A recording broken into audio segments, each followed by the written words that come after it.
Voilà, ça fait un an que la mère d'Elias se bat pour que les choses changent dans notre pays, pour protéger d'autres mineurs de potentiels crimes graves. Force est de constater, Anaïs Baucher, que rien ne change. En l'espace d'une semaine seulement, 2 adolescents ont été blessés à l'arme blanche à Paris.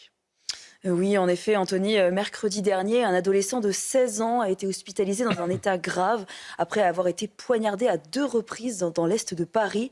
D'après une source policière, il a expliqué avoir été agressé dans l'après-midi par 4 personnes dans la rue, au niveau de la porte de Montreuil. Ces agresseurs lui auraient volé sa casquette, son blouson et ses baskets avant de le frapper au visage et de le poignarder de 2 coups de couteau dans le bas du dos. Selon le parquet de Paris, un passant a appelé les pompiers et le mineur a pu être conduit à l'hôpital où il doit subir une opération de la rate.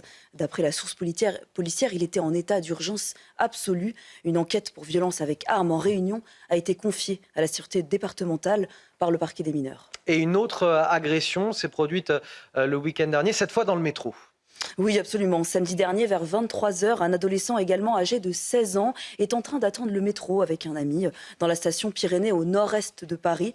Un groupe de personnes arrive sur le quai et lui adresse alors plusieurs coups de poing avant de lui voler sa veste. L'un des agresseurs sort une machette et tente de porter plusieurs coups à l'adolescent qui les esquive jusqu'au dernier qu'il atteint à l'avant-bras.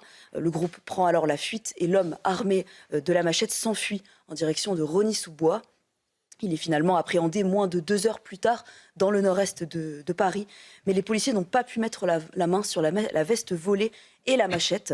De son côté, la victime a pu se rendre à l'hôpital par ses propres moyens pour y être soignée. Comment la justice des mineurs peut-elle